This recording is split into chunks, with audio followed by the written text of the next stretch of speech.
Bom, estou tendo o prazer aqui de receber não só um amigo, craque, mas também ex-companheiro de Ex-companheiro. nova geração, né? Pô, de nova Primeiro de tudo, geração. ex-companheiro, amigo, e aí craque, não sei, você que fala.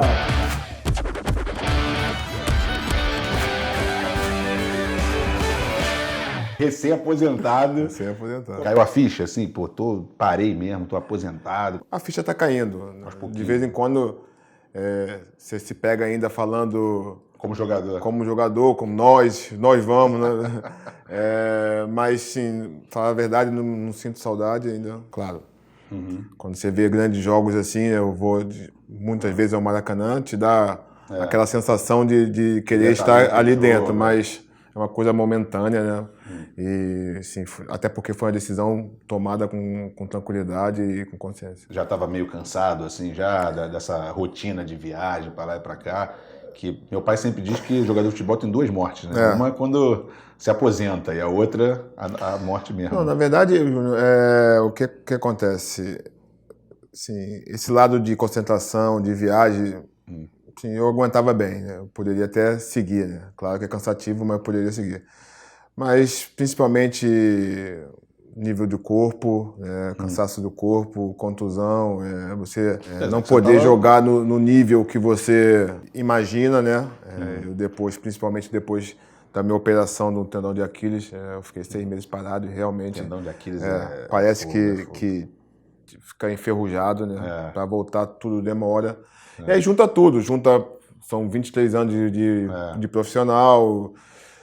Praticamente, eu nasci dentro do Flamengo, então já nasci com essa pressão de jogar em time grande, sempre joguei seleção há muito tempo, essa coisa toda que acumula. Eu também seguia pelo fato de estar no Flamengo, de querer ajudar dentro de campo, e aí depois você está de fora, você vê que o time já consegue jogar bem, caminhar bem, tem jogadores jovens na sua posição rendendo, isso tudo te dá uma acomodação, e aí chega uma hora que no acúmulo de tudo você tem Mas você falou esse negócio da pressão desde cedo, né? Cada vez piora mais, né? Eu acho que eu vendo os garotos agora, cara, os caras, pô, parece que com 13 anos a pressão ali de pai, de treinador, que é uma loucura. Acho que virou próprio mais do que virou um negócio, né?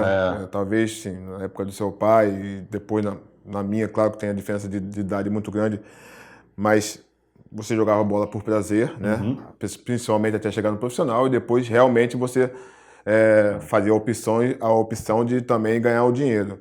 Hoje em dia que eu vejo que se tornou um negócio, muitas vezes um negócio mais para os pais do que próprio para os filhos, né? E a pressão aumenta desde cedo, né? Não sei se você assiste assim jogo de categoria de base. Eu assisto muito, porque meu filho joga. Pois é, ele tá com que idade agora? Meu filho tá com 13. Pô, assim, eu até falo que a gente conversando com um treinador de categoria de base, às vezes você fala assim, pô, você tá indo bem lá no clube?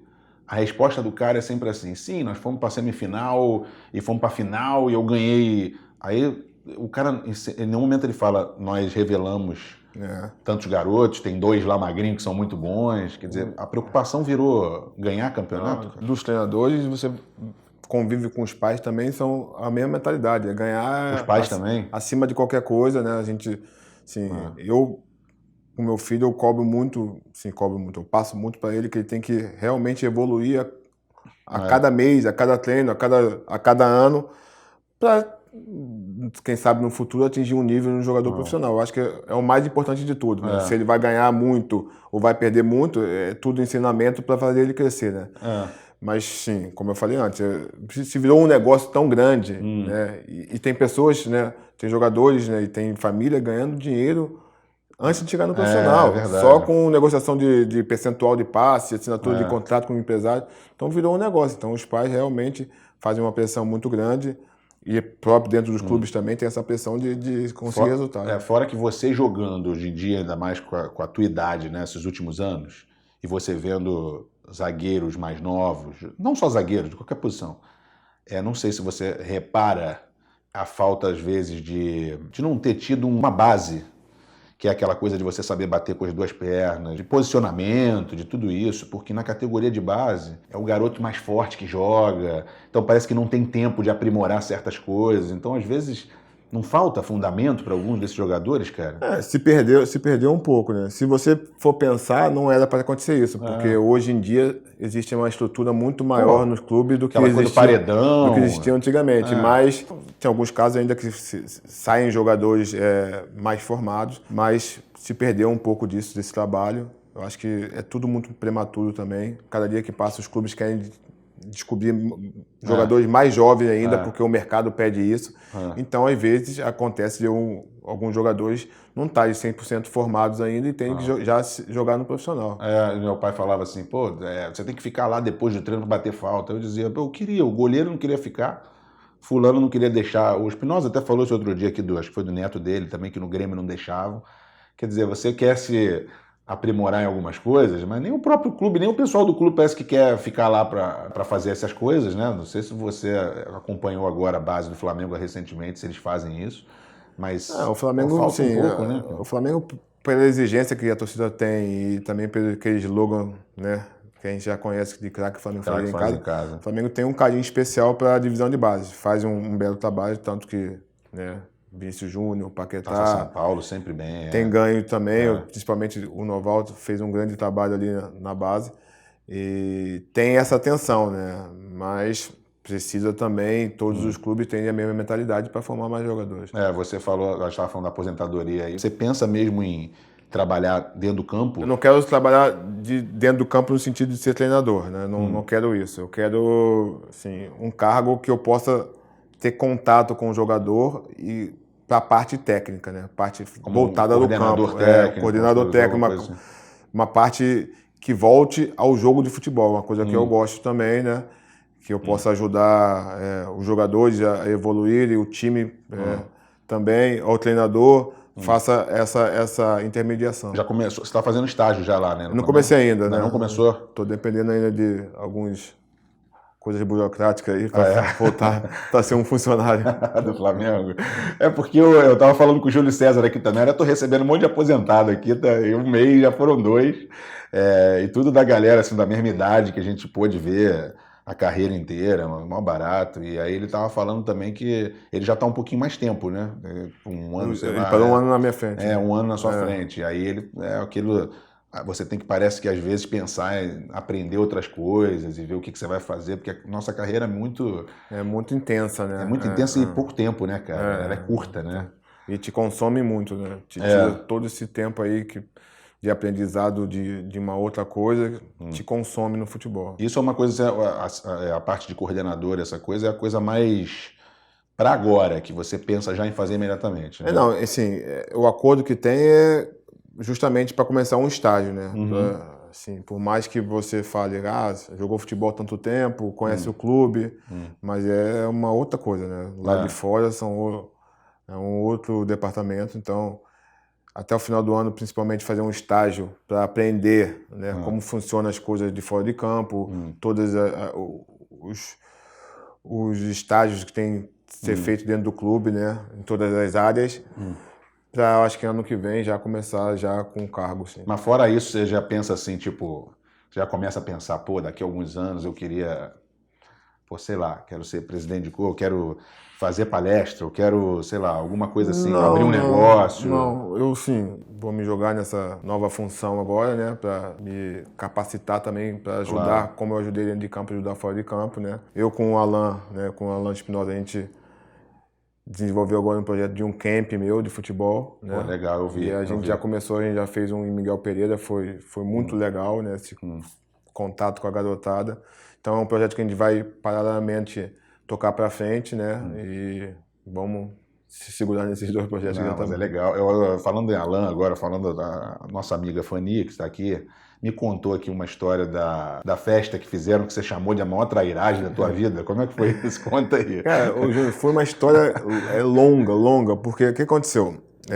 Quando se estipulou que a minha despedida fosse ser contra o Cruzeiro, a gente começou a pensar depois do jogo, porque a gente tomou meio como base a despedida do Júlio César. Sim. Então a despedida do Júlio César teve o jogo, e logo depois do jogo no Maracanã mesmo, teve uma festa, né? Foi. Então a gente falou, vamos fazer algo mais ou menos parecido. Teve aquela entrevista de vocês dois no campo, foi uma barata, mas chorando. com a minha cara. Só que o jogo contra o Cruzeiro foi 21 horas de sábado, né? Então eu falei, pô, 21, vai acabar às 11, até nem tomar banho, não sei o quê, começar uma festa no Maracanã. Meia-noite. Impossível, né? Lá no Maracanã. E tava uma galera lá, que eu vi o Cabreirismo. Tava todo mundo. Né? Nós falamos, pô, vamos fazer a festa no dia seguinte. Isso conversando com o Flamengo, vamos. Aí começou, o Alan em contato. E aí, como é que vai ser a festa? O que vai fazer? Quem vai financiar? Essas coisas todas de burocráticas de festa. E o Flamengo falando, não, vamos ver aonde. Meio que começou a enrolar. E o tempo foi passando e começou a chegar perto do jogo. E o Alan falou assim, ó, cara, a festa eu acho que não vai rolar. Porque tá muita confusão. Eu falei, então beleza, não vai rolar, tranquilo. Vou fazer uma confraternização lá depois, acabou, né? E aí hoje eu sei que o Flamengo também estava embarreirando porque já tinha uma festa combinada, né? E aí fizemos o jogo, foi legal pra caramba. No dia seguinte, eles marcaram uma entrevista, pô, vamos fazer uma entrevista na Gávea com a sua família. Tem que ser 6h30, porque o presidente vai estar lá, faz questão.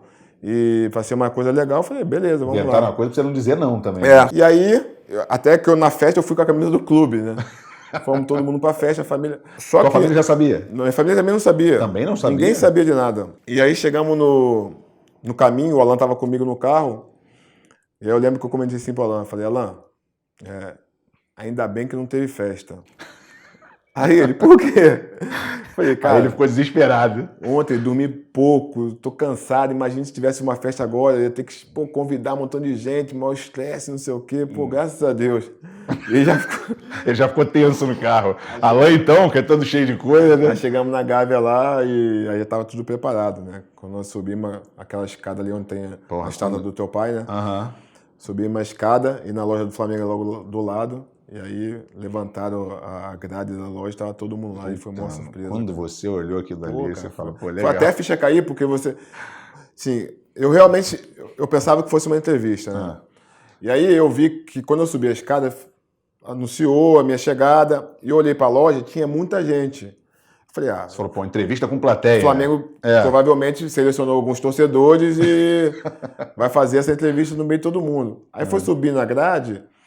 E aí você vai vendo gente conhecida. Teus amigos todos. Aí a ficha vai caindo, né? Quando eu olhei no fundo, eu vi todos os jogadores aí que eu falei, caramba. Aí por isso que eu falei na entrevista, na hora que eu peguei o microfone, eu falei, pô, maior traidade da minha carreira. Mas foi mesmo, cara. Os caras fizeram uma festa, mas bom, né? Um mês de preparação. E eu tava todo dia lá no CT. E ninguém vazou, te enganaram bem, então. Pô, que bom. Galera boa. Bom, pelo menos. Mas deve ser mó barato. Depois dali você vai pra casa pensando, para a quantidade de gente que gosta de mim, legal, me admira. E depois a gente soube como é que rolou. Foi as esposas dos jogadores que tiveram a ideia e todo mundo comprou a ideia. E aí todo mundo ia bancar a festa, mas depois o Flamengo bancou, então, assim, se sentir querido nesse ponto, assim, foi muito legal. Qual é a tua memória lá do nosso time, do Nova Geração? Eu lembro de muita coisa. Mas é bom você lembrar, porque a minha memória é meio seletiva, que chama assim, né? Eu lembro que eu não sei se eu acho que quando você chegou, porque o Nova Geração começou todo mundo na mesma idade, mas aí alguns foram ficando mais velhos e meu pai resolveu fazer o time dos pequenos e dos grandes. Isso. Você entrou nos pequenos, né, no nosso time. Que o Vitor Belfort era o zagueiro. Então tinha um time mais velho ainda. Tinha um outro time que tinha o filho do Carbone, o Serginho, o Dudu, meu primo, todo mundo. Eu cheguei na Copa da Amizade, né? Quem foi que trouxe você? Quem me levou foi o Raul Castro. Então, o Raul, o meu pai, era um amigo de infância, entendeu? O meio campo era o Leozinho, volante, que nosso amigo faleceu há 2 anos atrás. O Buca e eu. E o Tiano na frente, com o meu irmão, com o Thiago. Mas eu lembro mais do Rodrigo zagueiro com o Vitor, o Rodrigo lá de Niterói. Não, quando eu cheguei, jogava o Vitor e o irmão do Giovani. Irmão do Giovani, o Jean? Não, isso foi depois, foi bem depois. Foi na Copa, eu vi na Copa da Amizade. Eu lembro que, acho que a Copa da Amizade foi... Não sei se um mês depois, um pouco depois da despedida do teu pai. 90. Foi um pouco depois. Eu lembro que em 92 a gente foi pro Japão, mas aí o que você... Porque você lembra? Era sempre final de semana da gente jogando. Sim, essa Copa, impacto, né? Pelo menos pra mim, pô. Eu fui no Maracanã na despedida do teu pai. Todo mundo. A gente ficou naquela cadeira azul. Não, mas eu fui como torcedor, eu não tava numa geração ainda. Você não tava numa geração. Nós jogamos a preliminar. Então, eu fui como torcedor. Nós jogamos a preliminar e sabe, em cima da geral tinha aquelas cadeirinhas azuis? A gente assistiu o jogo dali. E aí logo depois já estava no nosso time. Era um impacto. Pô, teu pai é como se, sei lá, amanhã para o Messi e ele vai treinar o filho dele, né? Então não sabia se jogava, se olhava para ele. E com teu pai até hoje é difícil, porque, por exemplo, o Júnior é outro que eu tenho como ídolo também, né? Mas eu tenho uma intimidade maior, então eu sempre encontro ele na praia, então eu falo Léo, e aí Léo, não sei o que todo mundo fala. E seu pai ainda fica... Eu não sei se eu posso chamar de Zico. Pô, você devia ser o contrário, pô. Devia ser o contrário. Não, que isso, cara. Mas, pô, foi muito legal. Aí depois começava aqueles jogos de final de semana. Mas eu já jogava no Flamengo, né? E aí, vezes que eu não jogava no Flamengo, aí eu lembro que eu pegava com o tio Raul e aí a gente ia jogar. O mais triste dessa galera toda que você tá falando é a gente perder alguns desses amigos. O Guilherme, que morreu naquele acidente de avião da Chapecoense. Acho que o Orlandinho também, o Pedro, o Oclin, tinha uma galera nossa que nos deixou aí, cara, que é muito triste, né? Você vê gente da nossa idade, né, cara? Boa, né, que se juntou ali. E o Raul, era como se fosse um tio mesmo pra gente, né? Que tava assim. Você virou flamenguista, a tua família era toda flamenguista, e aí você já nasceu flamenguista. Meu pai era Flamengo doente. Minha mãe, ela dizia que ela era Botafogo, né? Minha mãe mudou radicalmente depois que eu comecei a jogar, né? Mas aí... Mas o meu pai, cara, desde pequeno, me levava pro Maracanã pra cima e pra baixo. Aquele vídeo teu falando do meu pai é mó barato. Como é que era? Quem é seu ídolo, né? Quem você quer ser? Eu falei pro jogador comum, né? Aí você tem algum ídolo? Eu falei assim, comparação louca, né? Você falasse outro... Você jogou no momento no Flamengo? Você chegou a ganhar Mercosul, 99... Ganhou a Copa dos Campeões, não foi? Que você fez até gol. Mas foi um momento, assim, muito briga contra o rebaixamento. O Júlio César estava falando muito sobre isso também.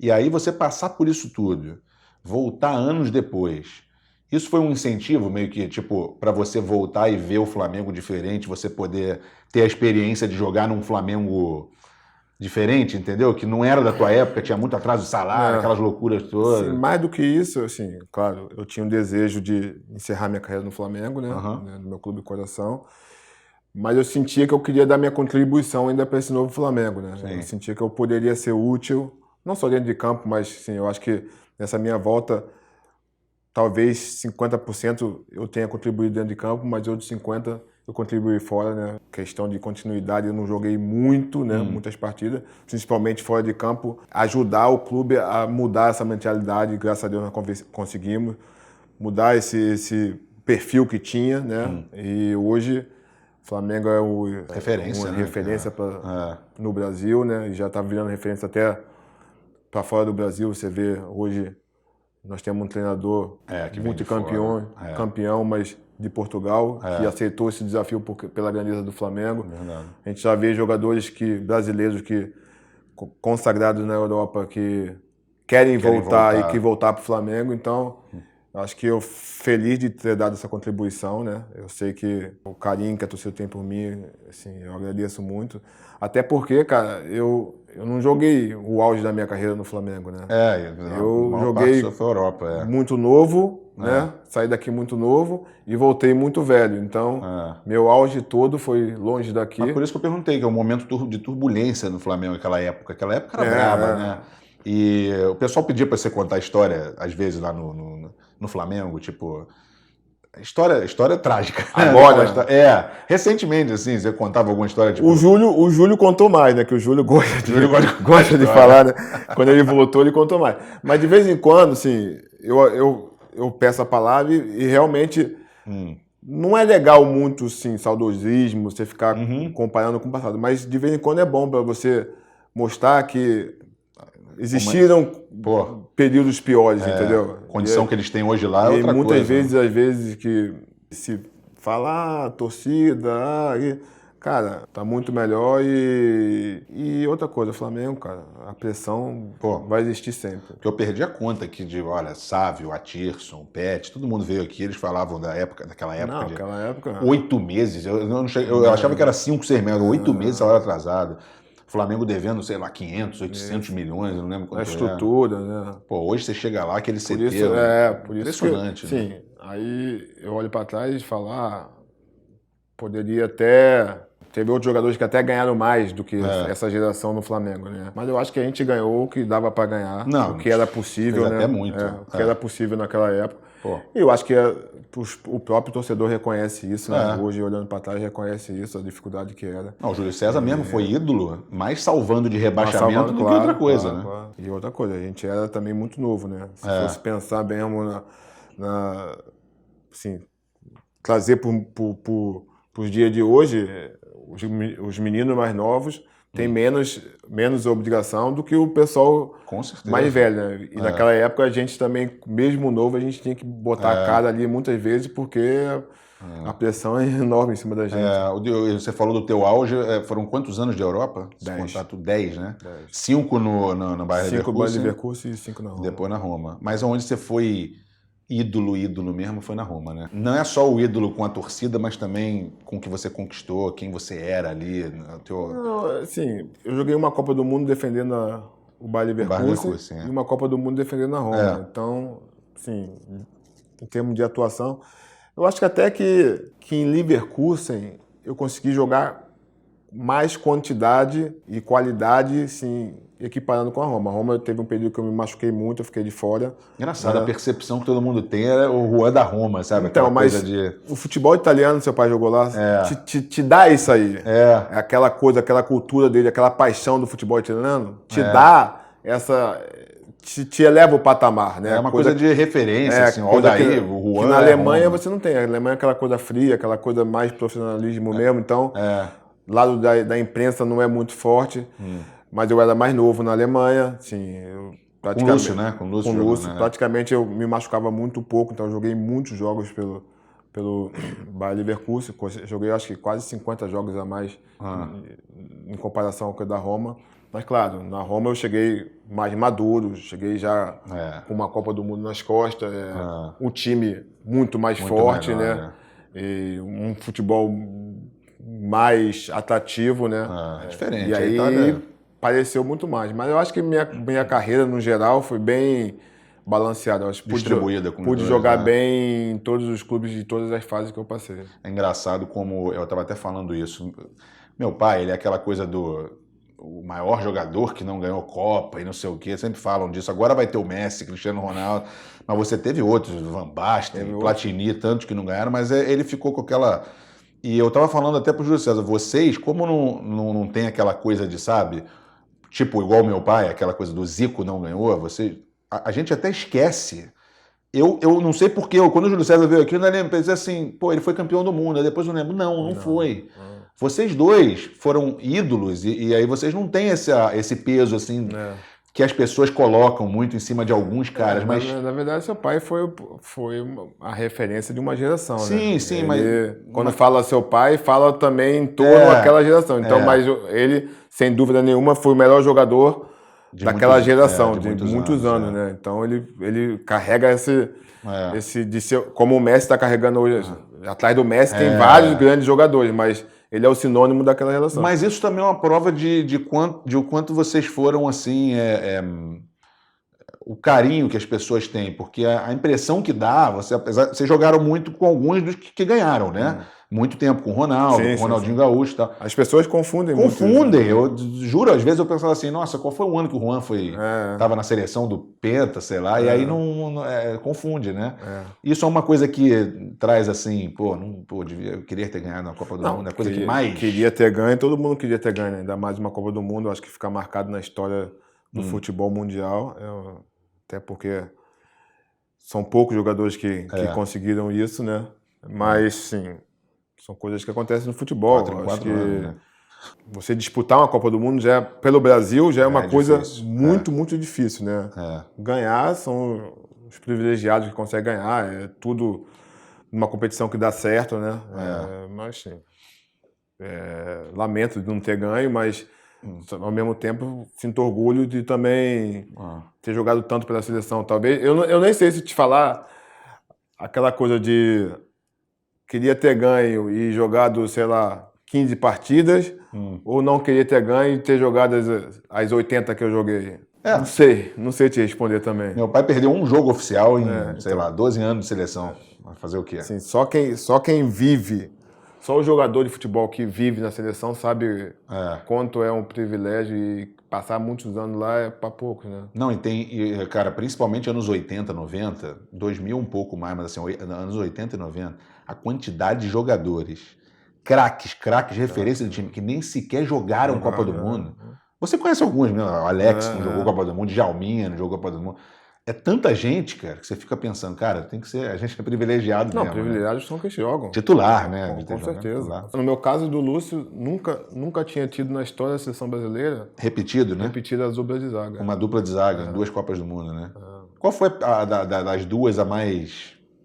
que você falou, putz, essa foi braba. As duas foram chatas, cara. Que as duas na quarta, da mesma maneira, né? A 6, sim, pelo timaço que a gente tinha, né? Um time muito forte. Eu acho que é uma seleção que poderia ter, se tivesse ganho, ficaria marcada na história do futebol brasileiro, né? Porque juntou muitos craques numa seleção só. Você pegou o Japão lá do meu pai, pegamos o Japão, 4-1 lá. Mas 10 também foi dolorido pra caramba, do jeito que a gente perdeu, né? Uma desatenção de 10 minutos, né?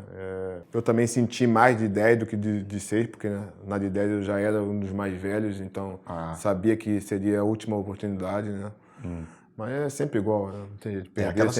Aquela seleção de 2006, você está falando, no jogo contra o Japão, esse que foi 4-1, foi até um jogo que o Parreira mudou alguns jogadores. E colocou o Cicinho, colocou o Gilberto, colocou o Juninho, e o time jogou muito, e aí no próximo jogo, até o pessoal até reclamou que o time jogou muito bem, estava muito rápido, e de repente deu uma caída, né, logo depois, assim.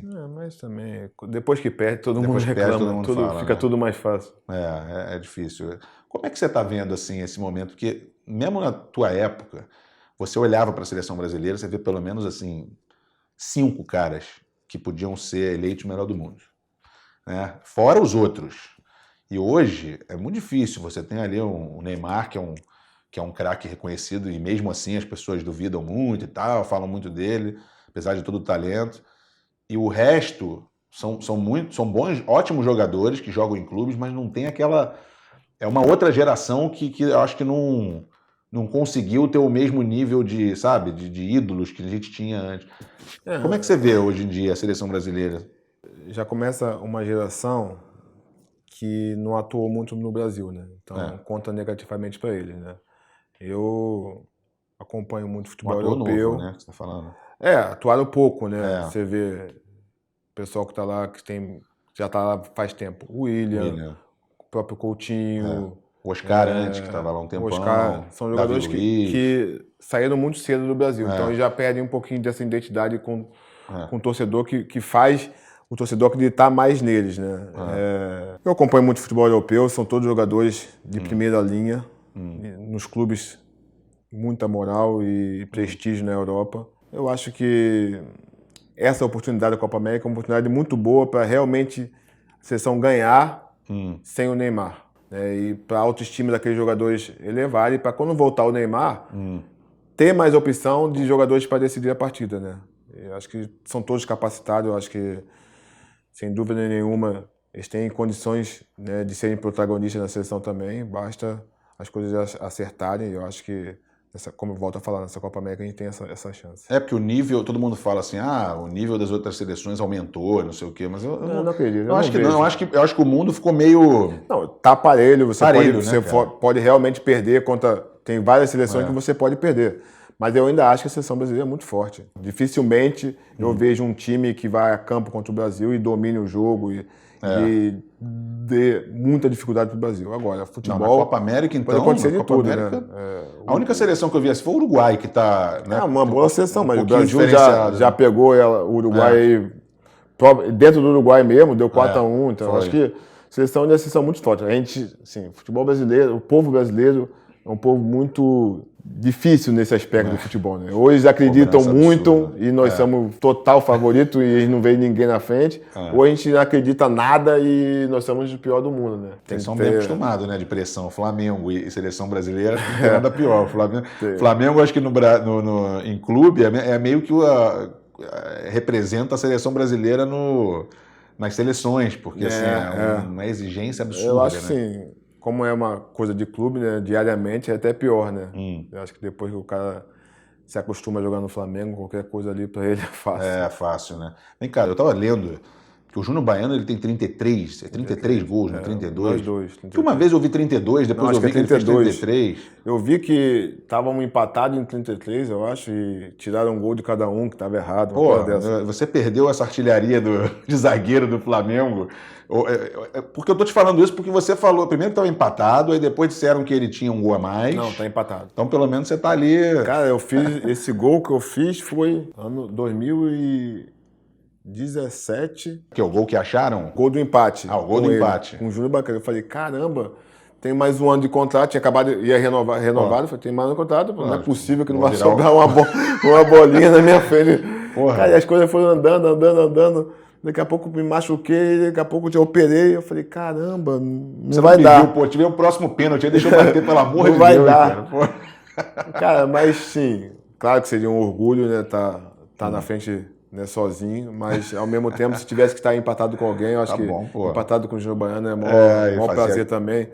Dois jogadores que foram formados dentro do clube, que deram o sangue aí, a vida pelo Flamengo. Ele também é um excepcional jogador da seleção brasileira, então tá bem empatado. Agora, eu acho que você fez mais gol contando os outros clubes, né? Eu acho que você tá na lista. Eu acho que eu vi que o zagueiro que mais... Sabe quem é o zagueiro que mais tem gol no mundo? Erro. Não, o Koeman. Ronald Koeman, que acho que tem mais de 200 gols, sei lá, gol pra caramba. Batia muito pênalti também o Koeman. E falta, né? Eu joguei contra ele uma vez, o Fluminense profissional contra o Feyenoord da Holanda, num torneio, e ele tava jogando. E ele chutava muito forte, né? Tinha um pênalti forte. Mas é difícil ter zagueiro. Você não fazia muito gol de pênalti, os seus gols? Não, então, esse empate que eu tenho com o Júnior Baiano, eu nunca fui batedor de pênalti, nem de falta. Claro que é um mérito dele. Não tem nenhum gol de pênalti seu do Flamengo? Eu devo ter o máximo 1 ou 2. Acho que você ganha mais, você ganha aí. No desempate, acho que você ganha. Se tiver critério. Hoje, quem é de referência de zagueiro que você acha no mundo, assim, que você gosta de assistir, que você fala, puta, esses dois tem aqui vários, são... cara. O Sérgio Ramos é um cara que eu admiro muito, né? Esse último ano o Real Madrid não jogou o nível que estava jogando antes, mas realmente o auge dele é impressionante, né? O que ele faz dentro de campo. Thiago, já há vários anos aí. Em alto nível, né? Em alto nível. Esse agora do Liverpool me chamou muita atenção, né? E esse menino agora do Ajax também... Para a idade que ele tem, realmente jogou no nível alto. Mas se eu tiver que escolher 2, é Sérgio Ramos e... Aí eu gosto de Thiago Silva. Thiago Silva. Atuais, né? Mas assim, de todos os tempos, que você quando era novo, se você jogava de zagueiro, você já assistia o Leandro... De novo... Sim, eu nunca escondi ninguém, que meu ídolo sempre foi o Aldair. Mas quem não? Faz uma dupla de zaga de todos os tempos sua. Caramba, de todos os tempos. Sem falar você, pô. Sem falar você. Eu não entro, de todos os tempos. Entra, pô. Tem muita gente a botar você. É difícil, assim. Eu vou puxar pro meu lado, né? Leandro e Aldair. Mas, sim, eu quando o Leandro jogava de lateral, eu era um torcedor, mas não entendia muito realmente do futebol de tática, essas coisas.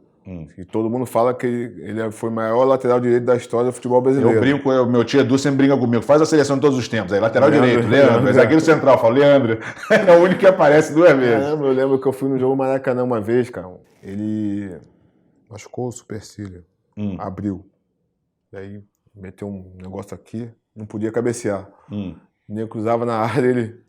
de peito. Fingia que ia pular e pufa no peito. É impressionante, cara. Mas aí os caras falaram que na lateral ele jogava mais ainda. Não, o Leandro era sensacional. Mas a gente viu, né, uma época, cara, Moser, Baresi, Dario Pereira, Edinho, uma galera que, nossa... Assim, Aldair sempre foi um ídolo meu, então eu coloco sempre o Aldair. Mauro Galvão, Júlio César, tanto zagueiro bom, né, cara?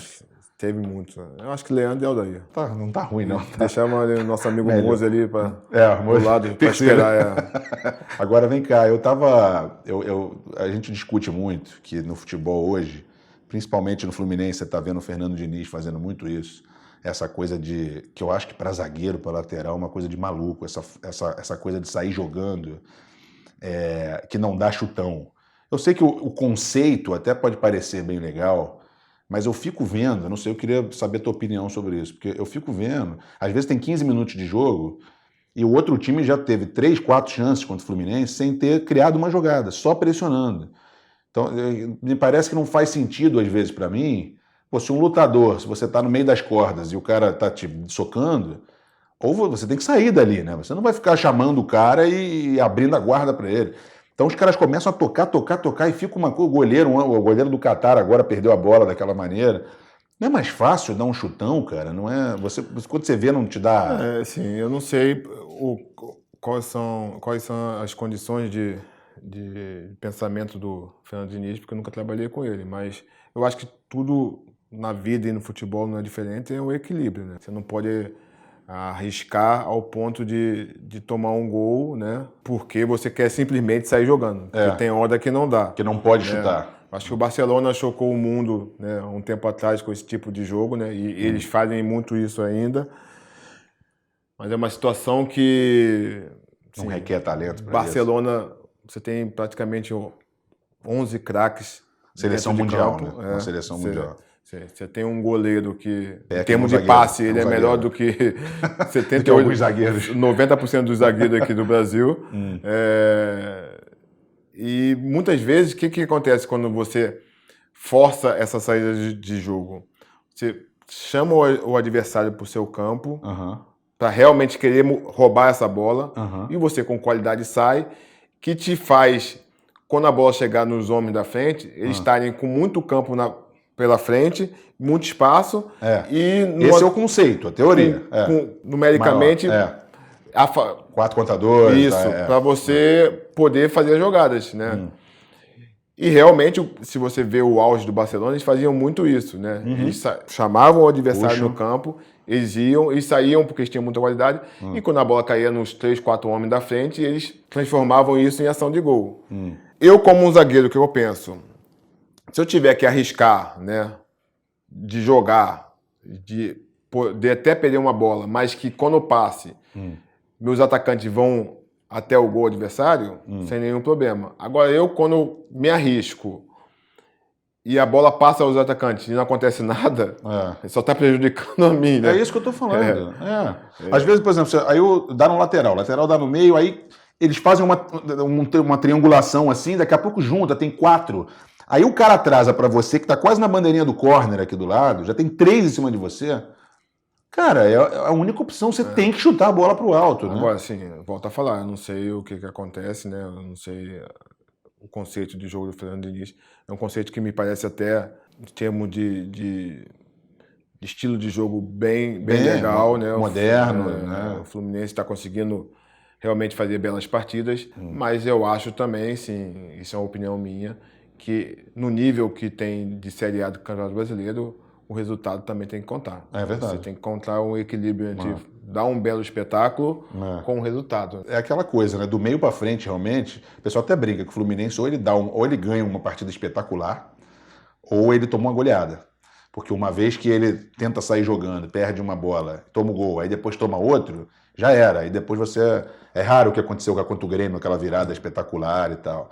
Mas eu imagino que mesmo se fosse você, o Leandro, entendeu? O Jorginho e o Tafarel ali.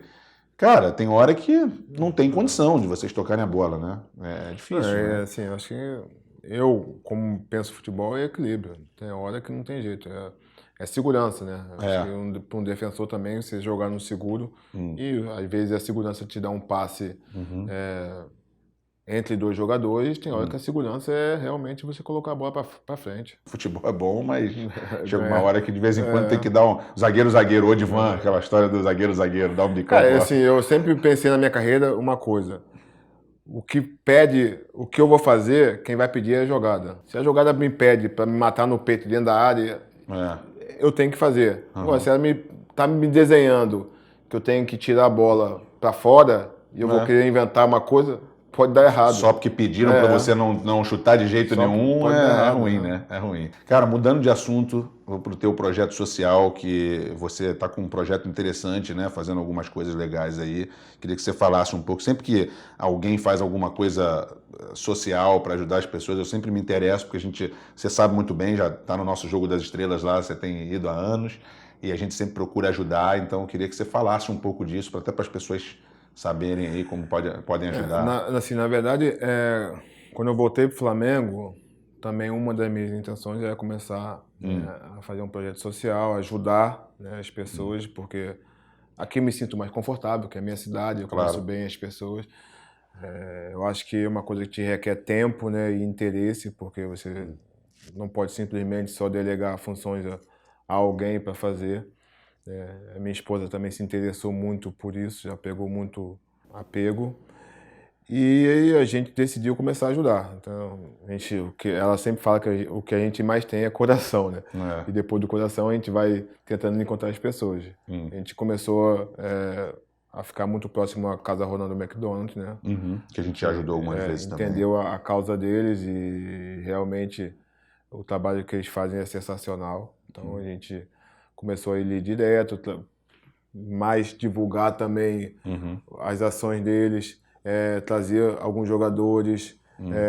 São 2 anos já que no dia do Dia Feliz nós somos os anfitriões do McDonald's ali da Avenida das Américas, então a gente prepara toda a festa, a gente faz todas as atrações do McDonald's para tentar vender mais Big Mac, nas idas às casas, né? Às vezes, assim, muitas vezes mais do que o próprio dinheiro é o tempo que você dispõe, você tá ali com as crianças, com as famílias, a gente tá sempre quando pode a gente vai ali e a gente começa a conhecer várias pessoas, né? A gente conheceu a Fanny, que também tem muitos projetos, então ela sempre passa e no que dá a gente está sempre ajudando e trazendo os amigos, né? Eu acho que fazer uma frente, né, um grupo de amigos que possam ajudar. Né? Principalmente de pessoas conhecidas, né? Principalmente que tem a mídia, né, cara? A gente sabe que, às vezes, pode até parecer, assim, uma coisa que, tá divulgando porque quer aparecer, porque tá fazendo. Não, mas muitas vezes as pessoas, os projetos, elas precisam da mídia, né, para chamar atenção, né? Então, esse espaço que a gente consegue dar também é bem legal. Falar é muito fácil, né? Muita gente cobra, critica e tal, mas na hora de ajudar também eu acho que é essencial, né? Acho que uma das coisas que a gente pode mudar aí no nosso país são as pessoas mesmo ajudar as outras, né?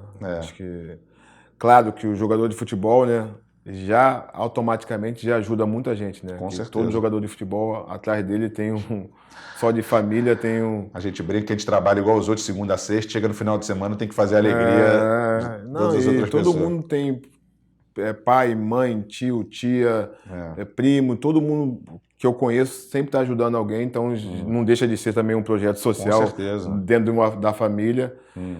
Mas eu acho que não só os jogadores, mas principalmente os clubes, eles podem fazer muito para a sociedade. Né? Acho que a sociedade dá muito para o futebol, né? E o futebol retribui muito pouco. Né? Eu sofro muito isso, porque a gente faz o jogo e aí na hora de distribuir as rendas, a gente ia pessoalmente, eu e meu pai, nas instituições, que é coisa muito triste, algumas delas, né? Não recebem ajuda de ninguém.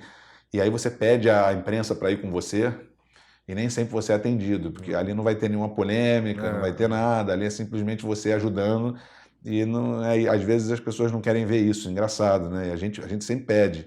Você que gosta de basquete, você vê o trabalho que a NBA faz, social, é completamente uma coisa diferente, né, cara? Impressionante, né? Eu acho que é um caminho que eu gostaria, né? E assim, se eu tiver força e oportunidade de lutar aqui pro futebol brasileiro também, eu acho que os clubes, sim, têm a obrigação de ajudar, né? Eu acho que muitas dessas pessoas são as que vão ao estádio, que fazem a torcida por vários clubes do nosso país. Eu acho que a gente poderia retribuir. Que penam ali, né, com salário, com tudo para comprar ingresso para poder ir lá ver vocês e aí custa nada, né? Acho que o futebol tem um poder muito grande, né, de envolvimento para a sociedade.